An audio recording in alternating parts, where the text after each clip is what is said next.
इसलिए अक्सर ये इम्पोर्टेंट पार्ट बिल्कुल इग्नोर्ड रह जाता है और लास्ट के लिए छोड़ दिया जाता है।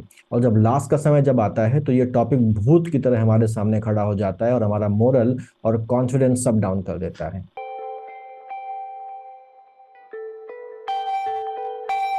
नमस्कार, एक नए दिन में एक नए वीडियो में आपका स्वागत है। सिविल सर्विस का एग्जाम, चाहे वो यूपीएससी का हो या स्टेट लेवल का, पीसीएस का या फिर आरओ का एग्जाम या फिर कोई भी छोटा बड़ा एग्जाम, इन सभी एग्जाम्स में करंट अफेयर एक इंपॉर्टेंट रोल प्ले करता है। करंट अफेयर्स को नजरअंदाज करना या इसको आधा अधूरा तैयार करना फेल होने की गारंटी होता है। आपका जीएस चाहे कितना अच्छा तैयार हो जाए, लेकिन अगर आपका करंट डामाडोल है तो रिजल्ट भी डामाडोल ही हो जाएगा। अब अगले कुछ महीनों में स्टेट के दो बड़े एग्जाम आरओ और पीसीएस के प्री होने वाले हैं, और इन दोनों ही एग्जाम में आयोग डायरेक्टली या इनडायरेक्टली करंट के कम से कम 25 प्लस सवाल डालेगा। अब करंट तैयार करना कोई रॉकेट साइंस नहीं है, फिर भी बहुत से लोगों के लिए सबसे बड़ा हुआ यही करंट होता है, क्योंकि ये इतना वाइड होता है कि नए तो क्या, अक्सर 2 से 3 अटेम्प्ट दिए लोग भी कंफ्यूज रहते हैं कि क्या पढ़ें और क्या छोड़ें। इसके अलावा अक्सर ये इतना बोरिंग लगता है कि इसे पढ़ने का मन ही नहीं करता, लेकिन यही करंट इन एग्जाम का एक्स फैक्टर है। यही आपको बाकियों से अलग करेगा और आपकी सफलता सुनिश्चित करेगा। करंट तैयार करने का सबसे बेहतर तरीका तो यही है कि लॉन्ग टर्म स्ट्रैटेजी बनाकर इसको शुरुआत से बिल्कुल एक सब्जेक्ट की तरह पढ़ा जाए और रोज इसके लिए अलग से टाइम अलॉट करके इसे तैयार करते जाया जाए। लेकिन जैसा मैंने कहा कि ये बहुतों को बहुत बोरिंग लगता है, इसलिए अक्सर ये इंपॉर्टेंट पार्ट बिल्कुल इग्नोर्ड रह जाता है और लास्ट के लिए छोड़ दिया जाता है। और जब लास्ट का समय जब आता है तो ये टॉपिक भूत की तरह हमारे सामने खड़ा हो जाता है और हमारा मोरल और कॉन्फिडेंस सब डाउन कर देता है।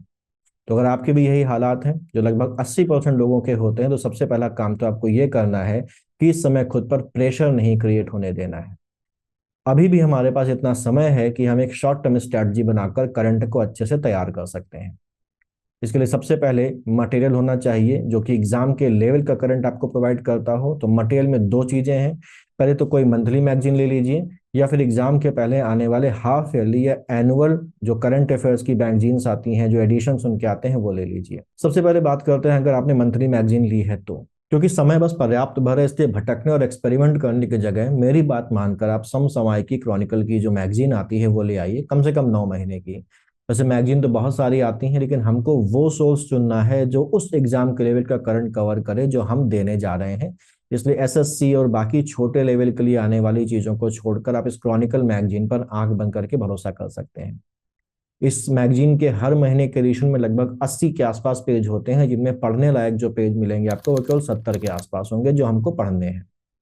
अब ये 9 महीने का जो करंट है देखने में तो पहाड़ लगेगा, लेकिन अगर आप इसे तरीके से सिस्टमैटिकली और स्ट्रैटेजी के साथ पढ़ेंगे तो आप इसे कब तैयार कर लेंगे आपको पता भी नहीं चलेगा। अब बात करते हैं इसको पढ़ना कैसे है। तो करंट को आपको एक साथ लेकर नहीं बैठ जाना कि आपने सभी 9 महीने की किताबें ले ली और आपने कहा कि 9 महीने की किताबों को खत्म करने के बाद ही कोई और चीज उठाएंगे, तो ये बन जाएगा बोझ।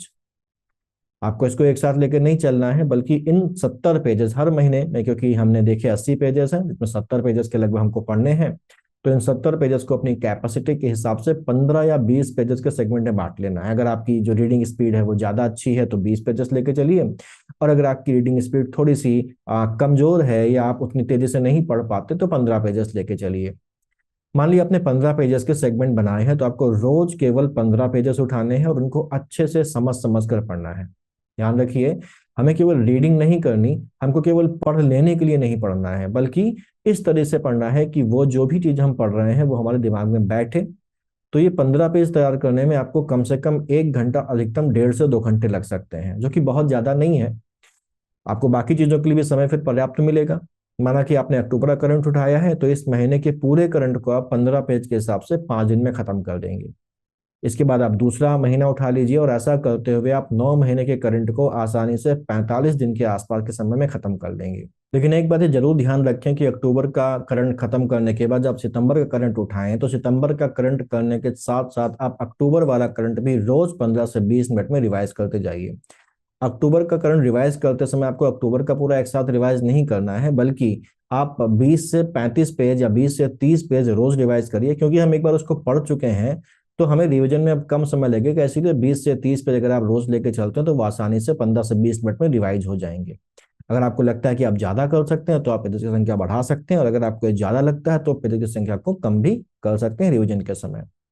एक बात और ध्यान रखनी है कि शॉर्ट टर्म में हमेशा आखिरी महीने से पढ़ना शुरू कीजिए। जैसे अभी दिसंबर चल रहा है तो सबसे पहले नवंबर का करिए, इसके बाद अक्टूबर का, और उसके बाद सितंबर का करंट, और ऐसे ही पीछे की तरफ लौटते जाइए। इससे होगा ये कि शुरुआती महीनों के करंट में जो चीजें नहीं पढ़नी है वो आप पहचानना शुरू कर देंगे। जैसे कभी कभी कोई घटना सीक्वेंस में लगातार चलती है जिसकी मोस्ट अपडेटेड इंफॉर्मेशन ही एग्जाम में आती है, तो अगर उसकी मोस्ट अपडेटेड इंफॉर्मेशन आप अक्टूबर के करंट में पढ़ चुके हैं तो उसके पहले के महीनों जैसे अगस्त या सितंबर या उसके भी पहले जून जुलाई में उससे संबंधित कोई इंफॉर्मेशन है तो उसे आप इग्नोर कर सकते हैं, क्योंकि आप उसकी मोस्ट अपडेटेड इंफॉर्मेशन को अक्टूबर में कवर कर चुके हैं।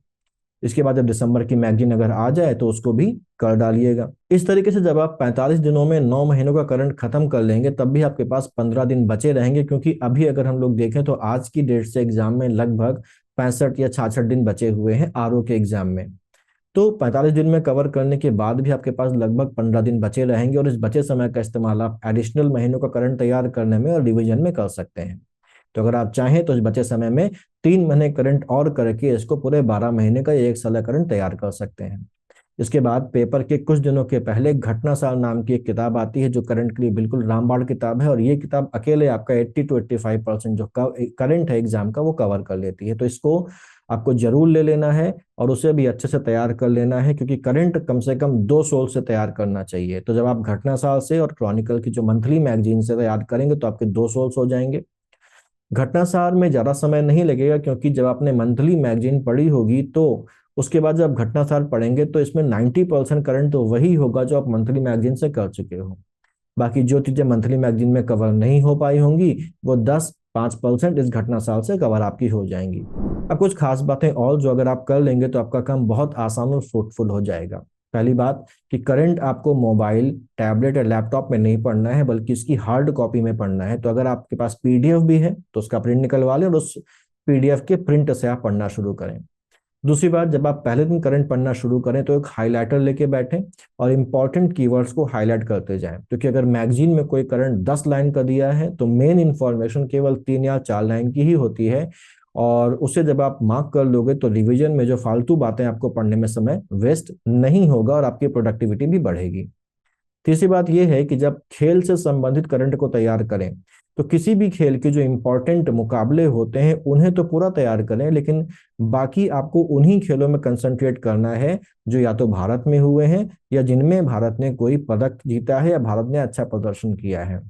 इसके अलावा वो सभी मुकाबले जिनमें भारत का कोई संबंध नहीं है उन्हें बिल्कुल आपको इग्नोर कर देना है। जैसे टेनिस में विंबलडन या दूसरी ग्रैंड स्लैम टेनिस प्रतियोगिता महत्वपूर्ण है, तो इनके विजेता, उपविजेता और आयोजन स्थल आपको करने ही है। इसके अलावा टेनिस की जो दूसरी प्रतियोगिताएं हैं उनमें से आपको केवल वही करनी है जो या तो भारत में हुई हैं या जिनमें भारत ने अच्छा प्रदर्शन किया है, भारत जिनमें विजेता या उपविजेता रहा है।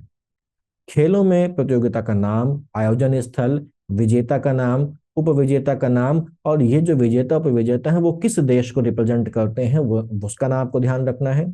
इसके अलावा अगर किसी प्रतिस्पर्धा में, किसी प्रतियोगिता में भारत ने कोई पदक जीता है तो उन पदकों को जीतने वाले भारतीय खिलाड़ियों का नाम आपको याद रखना। और अगर बहुत सारे लोगों ने पदक जीता है तो उस केस में जिन्होंने गोल्ड मेडल जीता है कम से कम उनके नाम तो आपको जरूर ही याद रखने हैं, इस बात के साथ कि उन्होंने वो गोल्ड मेडल किस प्रतिस्पर्धा में जीता है। ऐसे ही ओबिचुअरी या निधन वाले करंट में केवल उसी व्यक्ति के बारे में हमको बात करनी है या उसी व्यक्ति को हमें ध्यान रखना जो बहुत ज्यादा इंपॉर्टेंट रहा हो, और बाकी सभी को हमें इग्नोर कर देना है। सूचकांक और रिपोर्ट यानी कि जो इंडेक्सेस होती हैं और जो रिपोर्ट्स होते हैं एक बहुत इंपॉर्टेंट रोल प्ले करते हैं, और हर साल एग्जाम में इनसे रिलेटेड क्वेश्चंस आपको मिलते ही मिलते हैं। तो इन इंडेक्सेस और रिपोर्ट्स को तैयार करते समय एक कॉपी में उसकी समरी बनाते हुए चलनी है, जिसमें रिपोर्ट या इंडेक्स का नाम, उसको जारी करने वाली बॉडी का नाम, उस इंडेक्स या रिपोर्ट में जो टॉप 3 देश होंगे उनके नाम, जो लास्ट 3 देश होंगे उनके नाम, या जो अंतिम देश है कम से कम उसका नाम, भारत की उस इंडेक्स या उस रिपोर्ट में इस साल क्या पोजीशन है और उसकी पिछले साल क्या पोजीशन थी वो ध्यान रखना है। और अगर उस इंडेक्स या रिपोर्ट को बनाने का कोई मापदंड होता है, कोई स्टैंडर्ड होता है, तो उनको भी नोट करते हुए चलना है। इंडेक्स और रिपोर्ट्स बहुत इंपॉर्टेंट है और ये बहुत कंफ्यूज भी करते हैं, तो अगर आप ये समरी बना लेंगे और इसे रोज एक बार देख लेंगे तो आपका ये पोर्शन स्ट्रांग हो जाएगा। इतना अगर आप कर लेंगे तो आपका करंट पूरा तैयार हो जाएगा, और मेरा अनुभव है कि इससे आप एग्जाम में आए 99% प्लस बिल्कुल सटीकता से करके आएंगे। बस आपको प्रेशर में नहीं आना है और किसी शॉर्टकट के चक्कर में नहीं पड़ना है, क्योंकि शॉर्टकट के चक्कर में भटकने वाला अंत में गड्ढे में ही गिरता है। बाकी कभी भी कोई दिक्कत है मुझसे कहिए, मैं यहीं हमेशा मौजूद हूँ आपके लिए।